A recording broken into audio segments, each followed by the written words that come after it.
Amigos y hermanos, honramos el nombre del Señor Jesucristo por permitirnos esta ocasión de estar juntos, ¿no? Damos gracias al Señor y a ustedes damos la bienvenida. Quiero invitarles a que comparta conmigo de la palabra del Señor. Por favor, Primera de Corintios, capítulo 10, hermanos amados. Primera de Corintios, capítulo 10.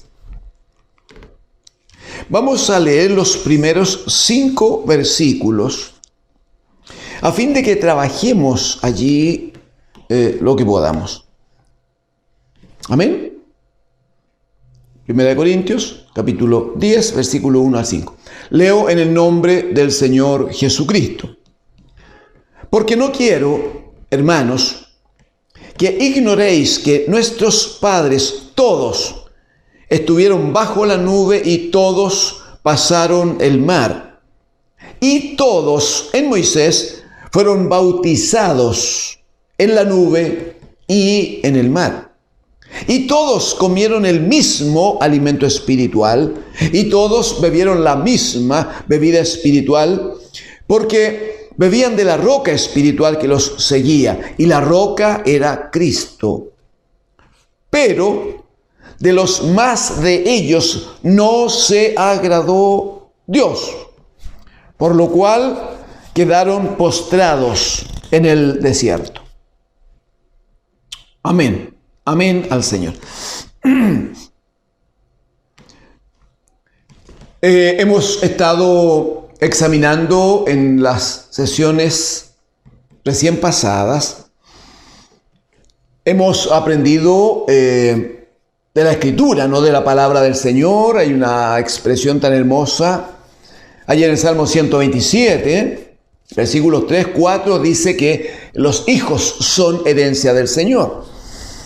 Y si son herencia del Señor, hay que cuidar, hay que atender esa herencia, hacerlo según las exigencias de aquel que nos ha dado la herencia. El apóstol Pablo escribe a los Efesios, capítulo 6 de Efesios, versículo 4, y va a decir: vosotros padres, no provoquéis a ira a vuestros hijos, sino criadlos en disciplina y amonestación del Señor.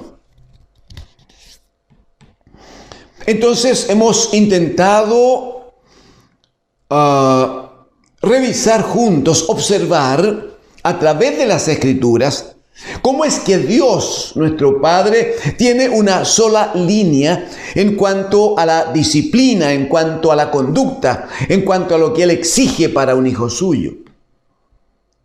Y hemos observado, porque lo hemos estado leyendo, que cuando los ángeles de Dios desobedecieron a la palabra de Dios, Dios les dio un castigo tan fuerte que los destinó a la oscuridad eterna, dice la Escritura.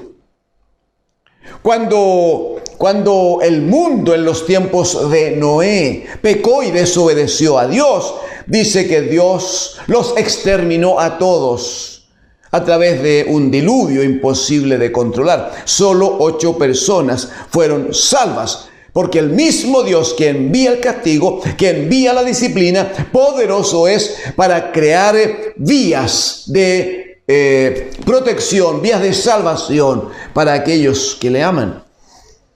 Hemos observado cómo Sodoma y Gomorra perecieron bajo el fuego de Dios por el pecado en que ellos vivían, deshonrando sus propios cuerpos y la naturaleza que Dios les había asignado. Hemos compartido cómo es que la Escritura habla de aquellos que son injustos, aquellos que, teniendo el llamamiento que Dios hace a todo hombre y a toda mujer para venir a Cristo el Señor, cómo es que hay tantos que se han negado a ese llamado, se han negado a responder a aquella búsqueda que el Señor hace de todo hombre, de toda mujer, para que vengan a Él. Entonces la Escritura le llama a los injustos y dice que estos tienen características, uno puede observarles, Su carácter es de una manera determinada, no hay fe en sus vidas, no creen en Dios. Dice que desechan la autoridad y viven en función de su carne. A partir de este día, en 2, 3, 4 sesiones, el Señor nos va a indicar aquello. Queremos observar cómo es que Israel, el pueblo de Dios, en varias ocasiones que señala la Escritura, no fueron cuidadosos, no fueron obedientes, no hicieron las cosas según el Dios de los cielos les había mandado que lo hicieran.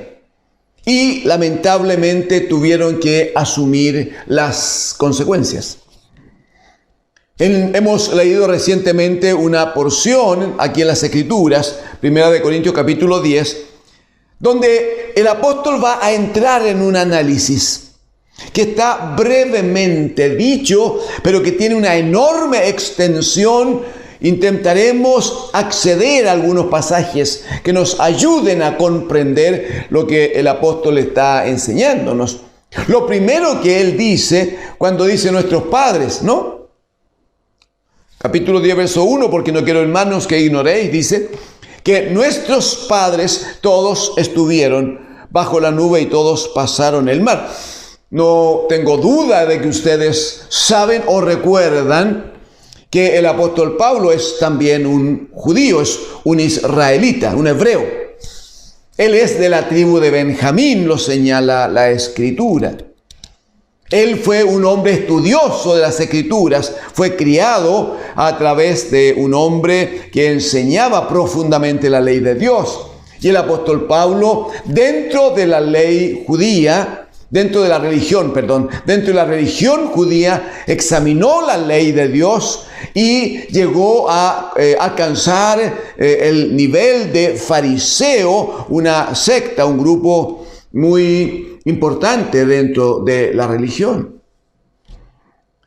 Entonces el apóstol Pablo, cuando habla de nuestros padres, está claramente hablando de los antecesores, está claramente hablando de aquellos que fueron parte del pueblo de Israel, especialmente en aquellos tiempos posteriores a los 430 años de la esclavitud de Egipto. De eso está hablando.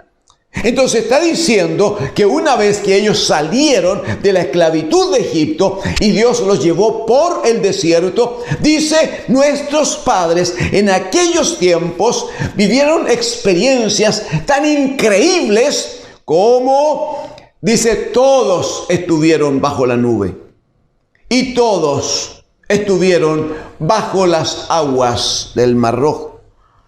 Quiero invitarle a que me acompañe brevemente allí en Éxodo, por favor, segundo libro en la Biblia.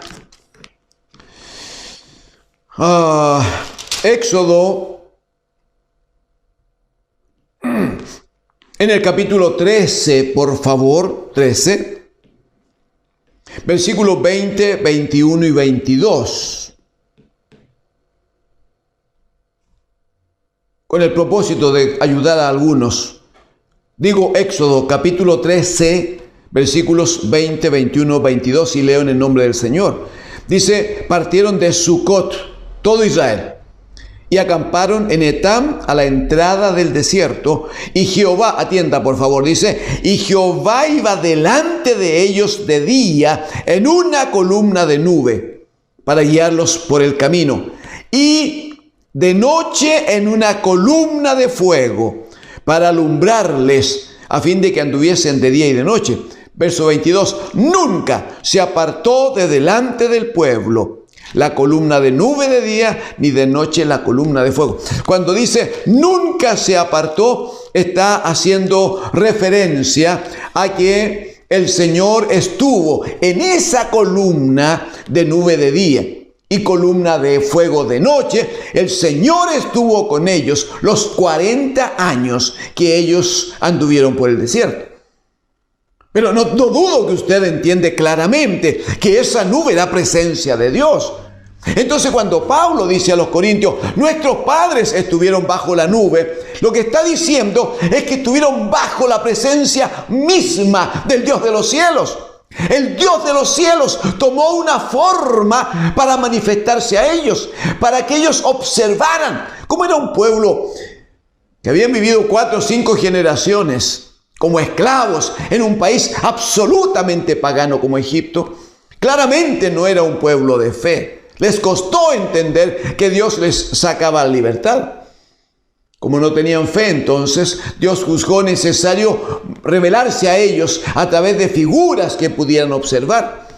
Y Dios estuvo, dice, en esa columna de nube en el día, la misma que se transformaba en columna de fuego en la noche.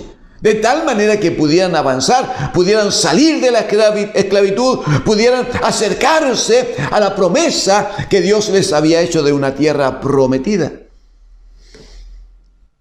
Pero el apóstol Pablo va a decir, miren, ellos estuvieron, no olviden eso, no olviden eso. También dice que todos ellos estuvieron bajo las aguas del Mar Rojo. Si tiene Éxodo abierto allí en el capítulo 14, usted se va a dar cuenta de que en dicho capítulo, hermoso será si usted puede leerlo, ¿ah?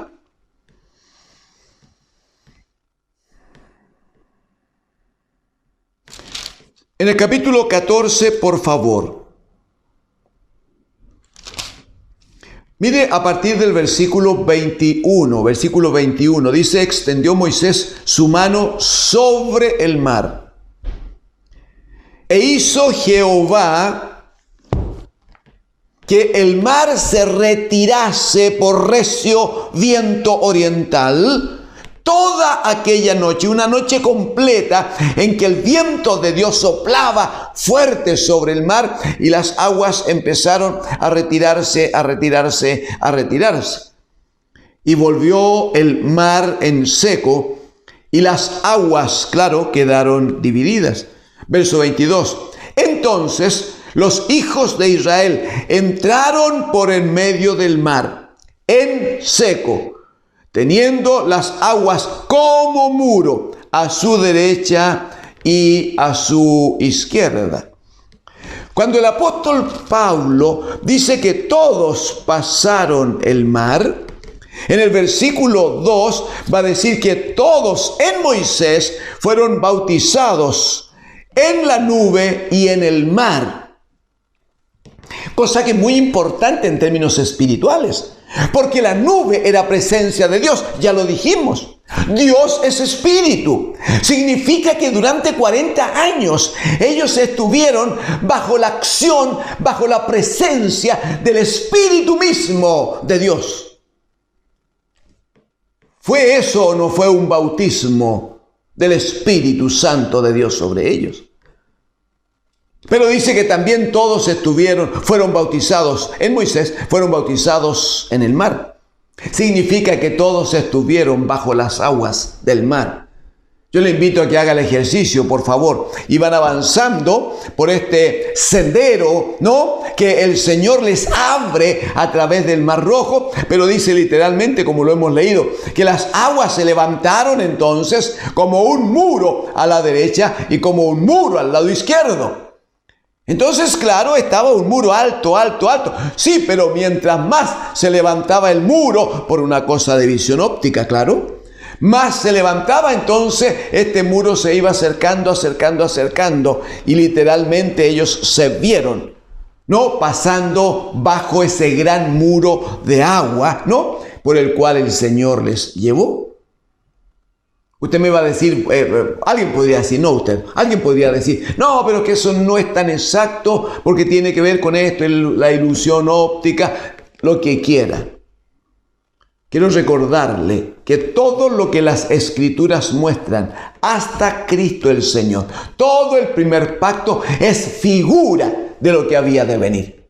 Todo el primer pacto tiene que ver con una palabra profética, con señales que estarían anunciando a Jesucristo, el Hijo de Dios, que vendría a establecer su reino a la tierra, a iniciar un trabajo de redención, para que, como dirá Juan 1:12, todos los que le reciban, todos los que creen en su nombre, Él les da la potestad de ser hechos hijos de Dios. Entonces, claramente, aquí lo que está usando el apóstol es esta figura. Todos bautizados bajo la nube, todos bautizados bajo el mar. Muy bien. Si usted me acompaña en 1 Corintios 10, va a observar conmigo que va a decir en el versículo 3 que todos comieron el mismo alimento espiritual. Está hablando del maná. ¿Por qué no deja anotado, por favor, Éxodo en el capítulo 16? Éxodo en el capítulo 16. Los primeros 4 versículos le van a dar una idea de la instrucción. Si sigue leyendo, va a ver cómo operó aquel tremendo milagro. De hecho, Dios el Señor le va a decir al pueblo, me imagino que usted ya tomó nota, Éxodo capítulo 16, ¿verdad? El Señor le va a decir al pueblo por Moisés, en Deuteronomio capítulo 8, versículos 2 y 3. Esto sí lo leemos juntos, hermanos, amigos.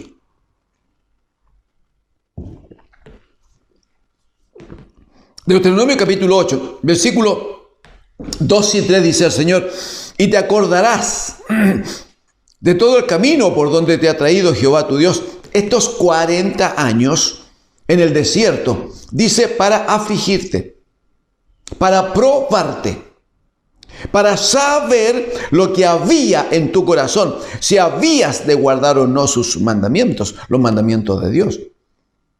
Y en el verso 3 va a decir: y te afligió, y te hizo tener hambre, y te sustentó con maná. Éxodo capítulo 16, y te sustentó con maná, comida que no conocías tú, ni tus padres la habían conocido. ¿Y por qué les dio esta comida? Que claramente, si usted ve Éxodo 16, va a observar que era un pan que descendía todas las noches al amanecer, descendía del cielo y cubría todo el entorno del lugar donde estaban las carpas de los judíos puestas. Y salían temprano en la mañana, antes que el sol apareciera, porque cuando salía el sol debían ellos, no podían usar ya lo del maná, porque finalmente el sol derretía todo y desaparecía. Entonces hay una cosa profética muy hermosa y también en lo del maná. Porque tenían que salir temprano a buscarlo, porque tenían que recogerlo. Eso les obligaba a tener una actitud de acercamiento a la tierra, de estar con su cuerpo inclinado. Era un llamado a la humillación, era un llamado a estar a los pies del Señor. Y el que por desobediencia o por flojera no se levantaba temprano y no salía a recoger, se quedaba sin pan, se quedaba sin comida. Pablo dice a los corintios: todos comieron ese pan espiritual, ese pan que descendió del cielo. Y luego les va a decir en el versículo número 4 del capítulo 10, le va a decir: y todos bebieron la misma bebida espiritual. Bebida espiritual, dice que bebían de la roca espiritual que le seguía, y esa roca era Cristo. ¿Por qué no deja anotado allí Éxodo capítulo 17? Los primeros 7 versículos, y va a ver que el pueblo reclama porque quería agua. Moisés ora a Dios y Dios le dice que tiene que hablarle. Primero le dice que tiene que golpear una roca. En otro tiempo después le dice que debe hablar a la roca. Pero cada vez que el pueblo requirió agua en el desierto, una roca les daba agua. Aleluya, una roca les daba agua y tomaban ellos, los hijos, los animales, no podían guardar de manera que nunca les faltase. Esa roca espiritual, lo dice el apóstol, era Cristo. De eso habló Jesucristo con la mujer samaritana, capítulo 4 de Juan, cuando le dice: el que beba del agua del pozo de Jacob volverá a tener sed, pero el que beba del agua que yo le daré, la roca espiritual, el que beba del agua que yo le daré, nunca más tendrá sed. sino que será en él una fuente de agua que salte para vida eterna. Todo esto lo vivió el pueblo de Israel. Todos estuvieron bajo la nube. Todos pasaron a través del Jordán en seco. Todos en Moisés fueron bautizados en la nube y en el mar. Todos comieron maná, que era pan espiritual, pan del cielo. Todos bebieron el agua de la roca, que era también un agua profética, no agua espiritual. Todos. Pero el versículo 5 va a decir, de los más de ellos no se agradó Dios, por lo cual quedaron postrados en el camino. Amigos y hermanos, deberemos continuar en la próxima ocasión, pero permítame decirle, no basta con tener una religión. No es suficiente siquiera con que alguien diga es que yo voy de vez en cuando a la iglesia o yo guardo tal precepto o tal mandamiento. No es suficiente que hayas tenido una experiencia bonita en tu vida. No es suficiente que el Señor te haya sanado de alguna enfermedad o del COVID-19. No es suficiente. Lo que necesitamos es agradar a Dios. Lo que necesitamos es venir al Señor con humillación. Lo que necesitamos es ofrendar nuestra vida al Señor. Hemos dicho tangencialmente, Juan 1:12, que todos los que reciben a Jesucristo y creen en su nombre, les ha dado potestad de ser hechos hijos de Dios. Eso es lo que busca el Señor. Hijos obedientes, hijos disciplinados. Por eso que nos importa tanto lo de Efesios capítulo 6, verso 4. Dice, padres, no expongan a la ira de Dios a vuestros hijos, sino críenlos en disciplina y amonestación del Señor. Dios es nuestro Padre y Él nos ha enseñado que la disciplina no solo es buena, también es necesaria. También debemos cuidar de mantenerla como forma de vida. Termino diciendo, los padres que estén presentes, les exhorto a cuidar esta palabra de Dios como instrucción. Los hijos deben ser criados en la gracia de Dios. No son jovencitos ni niños que anden por la calle como quien no tiene un padre. El Señor a sus hijos les ha dado un papá, les ha dado una mamá. Y eso no es lo definitivo, también es figura. Lo definitivo es la paternidad de Dios. Es aquello que dice Romanos capítulo 10. El Espíritu mismo da testimonio, Romanos capítulo 8. El Espíritu mismo, versículo 16, da testimonio a nuestro espíritu de que somos hijos de Dios. Así dice. Y si somos hijos de Dios, entonces somos herederos de Dios y coherederos con Cristo, el bendito Hijo. Entonces, uno tiene hijos, trátelos con amor, pero con disciplina, con la palabra del Señor. Enséñeles a obedecer, enséñeles a amar al Señor. Pero también y sobre todo, usted, la esposa, los hijos mayores, los menores, la familia, reconozcamos que tenemos un solo Dios, el Padre, del cual proceden todas las cosas. También de Él procede la disciplina, porque bajo disciplina de Dios seremos formados para gloria de su nombre. Que Dios, el Señor, les bendiga. Amén.